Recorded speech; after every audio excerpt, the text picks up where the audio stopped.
لله الحمد لله حق الحمد لله على جميع الورى فالحمد لله. رمضان رمضان رمضان يا حبيب. الحمد لله رب العالمين والصلاة والسلام على رسول الله صلى الله عليه وسلم. السلام عليكم ورحمة الله وبركاته. أتباع جميع الحمدنا commençant par notre maître Maulana Diallo Mandiaye, nous implorons Allah subhanahu wa ta'ala que la colombe et les saints et les gens parmi nous, c'est qu'à l'ensemble des Muhammad adapté cette condition de la Jamaat ici et d'ailleurs. Alhamdulillah Rabbil Alamin. Nous allons continuer sur les dars journaliers, Alhamdulillah, du Ramadan, des livres intitulés Fafirul Allah pour aider Allah subhanahu wa ta'ala. Donc nous étions à la page 15, Inch'Allah. Nous allons laisser Abdelaziz, on va lire la citation de Cheikh Ibrahim et après on va faire les commentaires, Inch'Allah. Bismillah. أعوذ بالله من الشيطان الرجيم بسم الله الرحمن الرحيم والصلاة والسلام على رسول الله. Toujours dans le chapitre des citations de Maulana Cheikh Ibrahim Niass à la page 15.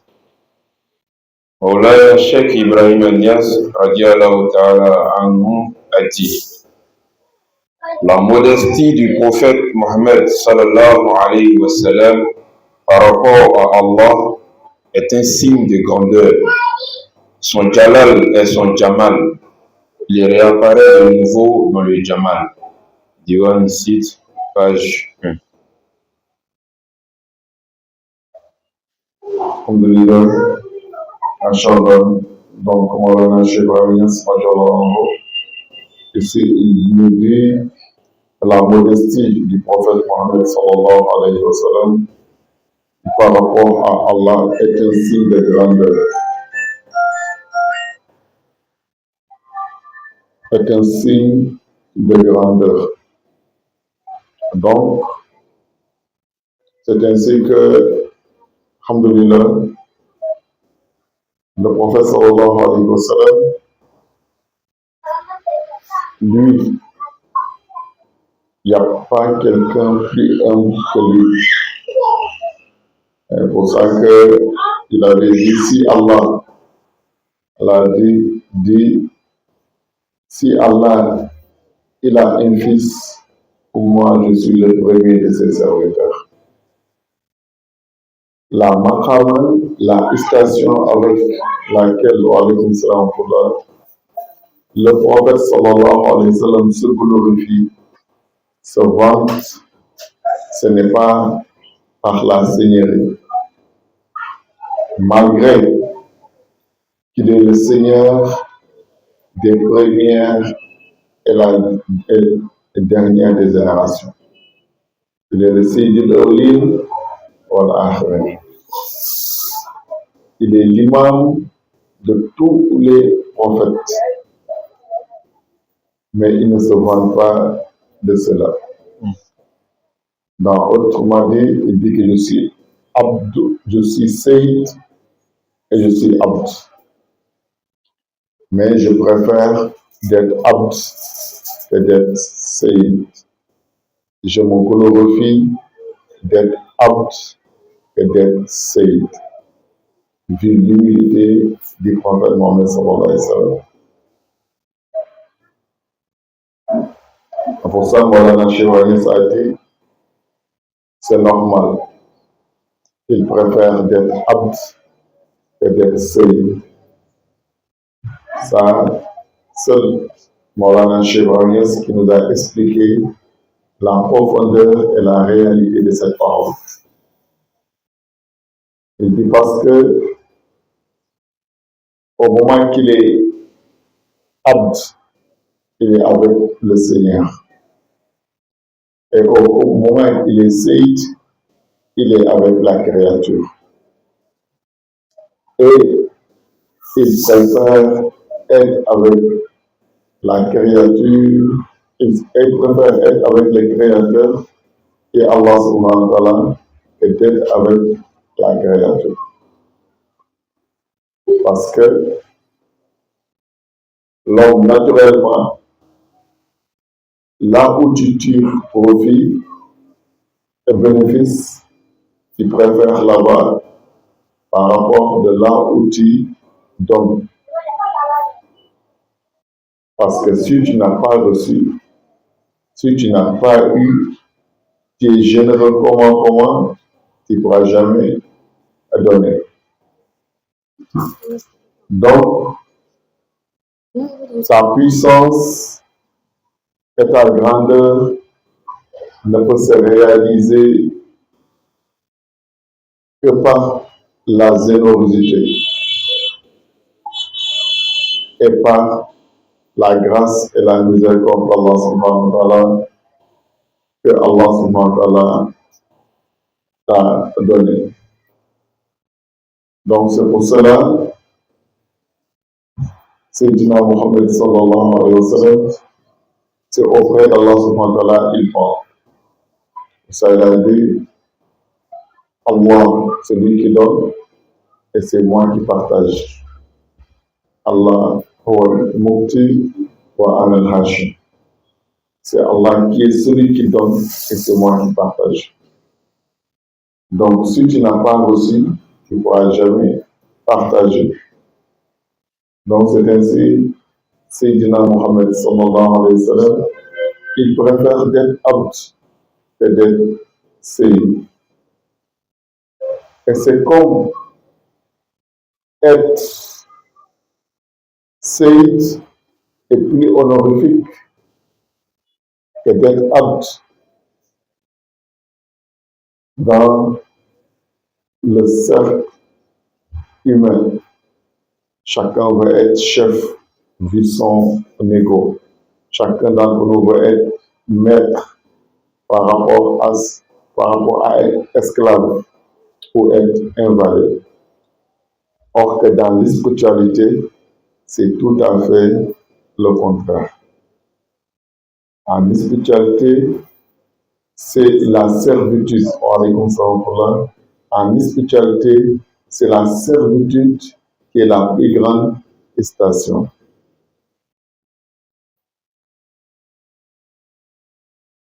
En spiritualité, en Dieu, dès que tu te rabaisses, Allah te lève. Dès que tu te manifestes avec orgueil et ostentation, Allah subhanahu wa ta'ala te rabaisse. C'est pour ça, avoir les plus élevés en station et en grade dans cette Oumma sont les plus humbles. Ils sont très humbles. Parce que eux, et c'est ça qui suit aux serviteurs, une fois que tu connais Allah subhanahu wa ta'ala, tu n'as plus le droit de connaître autre chose qu'Allah, de voir autre chose qu'Allah, d'aimer autre chose qu'Allah, d'entendre autre chose qu'Allah. Et sachant qu'Allah, il est partout, il est omniscient et omniprésent, donc tu sentiras la présence d'Allah en toutes choses et partout. Donc partout où tu sens la présence d'Allah subhanahu wa ta'ala, la manifestation d'Allah subhanahu wa ta'ala, qu'est-ce qui te suit, toi, le serviteur? C'est de faire preuve d'humilité et de rabaissement devant ton Seigneur, afin que ton Seigneur puisse t'élever. Et le meilleur des serviteurs, c'est Sayyid al-Wujud, Sayyid al-Awlin, wal-Akhirin, Sayyidina Muhammad sallallahu alayhi wa sallam. C'est pour ça, dans les stations, les meilleures dans lesquelles Allah subhanahu wa ta'ala lui a élevé, Allah lui a élevé au grade de serviteur, dans la servitude. Le premier honneur qu'Allah subhanahu wa ta'ala lui a donné, c'est le miracle qu'il a accordé, qui est le miracle du prophète sallallahu alayhi wa sallam, comme on a dit. Lui, son miracle, c'est le Coran. Et lorsque Allah faisait descendre le Coran sur lui, Allah l'a fait descendre sur les stations de la servitude. Ni dans les stations de la prophétie, ni sur les stations de la risala, d'être un messager, mais ni sur autre station que d'être serviteur d'Allah subhanahu wa ta'ala. Pourquoi? Qu'est-ce que Allah lui a dit? Alhamdulillah lazi anzala ala abdihi kitab. Alhamdulillah qu'on disait hier est revenu ici encore.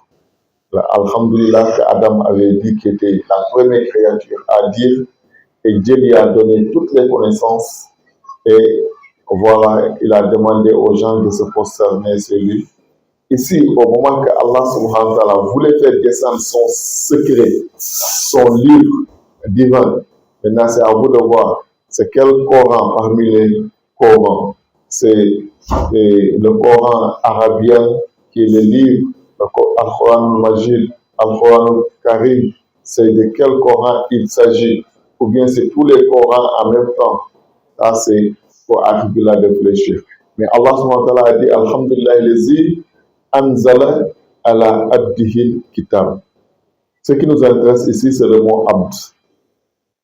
Louange à ton Seigneur qui a fait descendre son livre sur son serviteur. Il n'a pas dit sur son prophète, Allah Nabi, il pouvait dire Allah Nabi, il pouvait dire Allah Rasuli, il pouvait dire Allah Muhammadi, mais il n'a pas dit Muhammad, il n'a pas dit Nabi, il n'a pas dit Rasuli, il a dit Abdi. C'est dans l'extension de la servitude qu'Allah lui a fait descendre son livre en lui.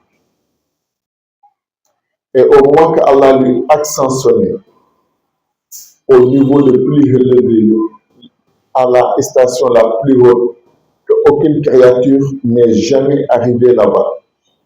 Et aucune autre créature ne va jamais y arriver.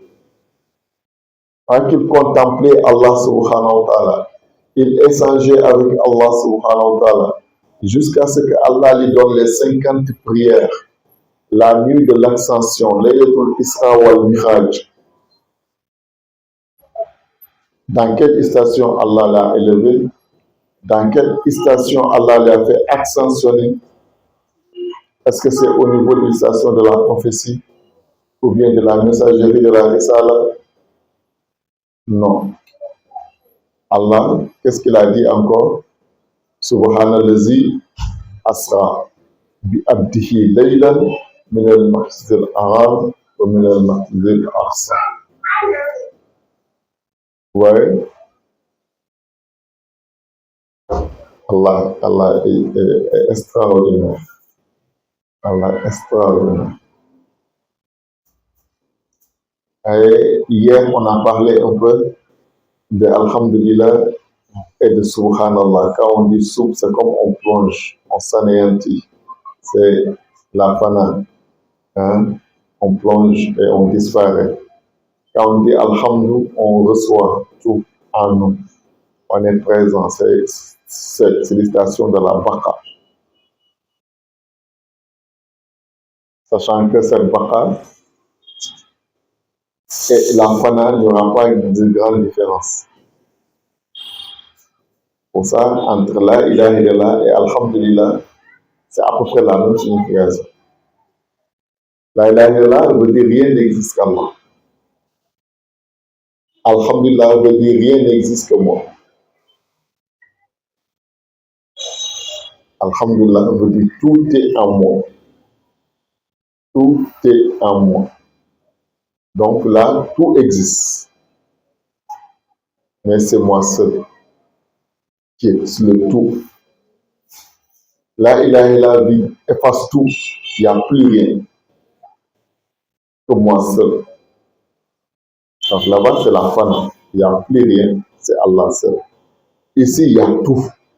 Mais le tout là aussi, malgré les manifestations sont différentes, les couleurs sont différentes, les noms sont différents, les attributs sont différents, mais tout ça là, je dis que ce n'est personne d'autre que moi seul.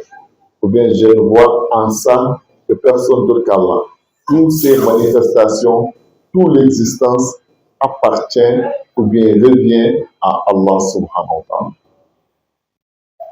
Donc celui-là, c'est l'istation de la Baqa, l'autre c'est l'istation de la balance. Donc lorsque Allah l'a sanctionné, il dit Subhanallazi asra, gloire à ton Seigneur. Et là, il allait savoir qu'est-ce qui allait se passer, c'est la fusion, c'est l'anéantissement. Il va aller jusqu'à un niveau où Allah dit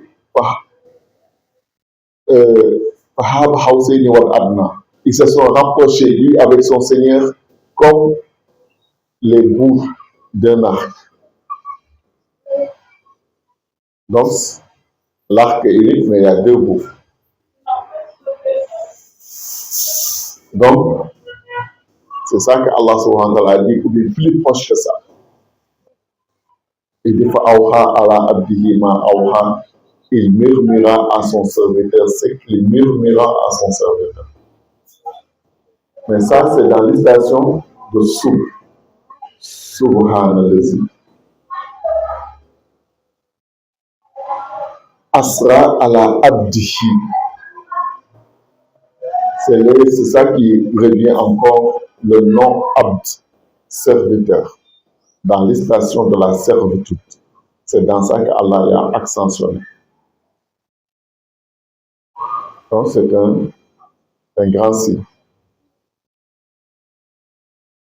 Et au moment que Allah subhanahu wa ta'ala lui demandait d'appeler les gens dans la Sirat al-Mustaqim, d'aller vers le Seigneur, Allah lui dit, cette station que je t'ai donnée, c'est l'station de la servitude. C'est là que tu t'arrêtes pour appeler les gens vers moi. Il dit, Inna lahu makama Abdullah. Il dit, cette station, c'est la makama du serviteur. C'est d'appeler les gens pour les amener envers le Seigneur. Et comment ils vont aller vers le Seigneur? C'est ils vont venir vers toi. Comme on a dit hier, courez vers Allah. Quand tu appelles les gens, venez vers Allah, ce n'est pas parce qu'ils vont monter au ciel, ce n'est pas parce qu'ils vont creuser, ils vont venir répondre toi à ton appel, toi le messager d'Allah, mais toi le calife d'Allah subhanahu wa ta'ala. C'est vers toi ils vont venir. Mais dans cette station, toi qui es dans la station de la servitude. C'est en toi ils vont venir répondre à l'appel d'Allah, mais tu n'es pas Allah, tu ne vas pas te présenter comme Allah, tu te présentes comme le serviteur d'Allah. C'est pour ça, la Maqamatul Abdullahi est la Maqama, la station le plus haut. Il n'y a pas une station qui est au-dessus de la Maqamatul Abdullahi, être serviteur de Dieu. Car l'imam de tous les prophètes, il dit lui sa meilleure station, c'est Abdullahi. Les stations que Dieu l'a décernées dans le Coran, Allah le dit, Inna lahu makam Abdullahi. Ton station, c'est l'station d'Abdullahi. Donc, le Abd est venu ici en trois situations. Chaque station représente quoi? Allahu Alam. Mais, pour montrer la servitude du prophète Mohammed sallallahu alayhi wa sallam, c'est la servitude là qui est même le fruit de sa seigneurie, le fait d'être maître. Parce que Abdou, ça veut dire quoi? Le serviteur. Le serviteur, ça veut dire celui qui n'est rien et qui n'a rien, qui ne possède rien et qui n'est possédé par rien. ça qui est l'abd. Dans le zahir, nous-mêmes ici, quand tu as un esclave, l'esclave, il a droit à quoi? Rien. Rien. Même ses enfants ne l'appartiennent pas. Ses enfants, c'est pour toi le maître. Il n'a pas droit à maison, sauf là où tu lui dis qu'il faut habiter. Ça ne l'appartient pas. Il n'a pas le droit d'avoir son propre champ. Tout ce qu'il a, c'est pour toi le maître. Il n'a rien. Il n'est que dans ton service. C'est pour ça, s'il gâte pour quelqu'un, c'est toi au maître qu'on va demander de rembourser, de régler. C'est à toi qu'à voir si tu vas le vendre pour rembourser, ou bien tu vas rembourser et le punir, ou bien tu vas le pardonner, ou bien tu vas faire comment, mais ça, les sages sont à toi. Ça qui est l'abd. Il n'a pas d'argent, même le nom. C'est pour ça, il y a un grand saint qui avait acheté un serviteur, un esclave. Lorsqu'il a acheté l'esclave, il dit l'esclave, tu t'appelles comment? Il dit le nom que tu me donnes, mon maître. Moi, je n'ai pas droit à un nom. Je ne suis que ton serviteur. Le nom que tu me donnes, je prends ça.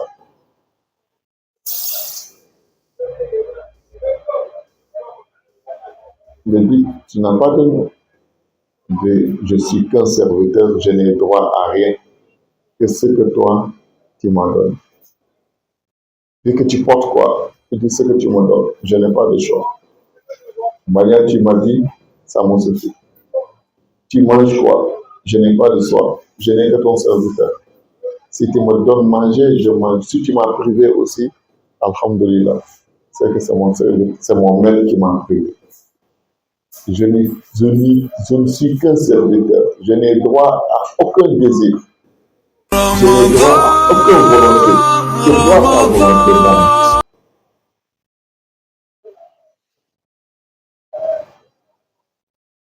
Le Saint a dit, merci beaucoup. Avant tout, d'abord, tu m'as aidé. Je te libère.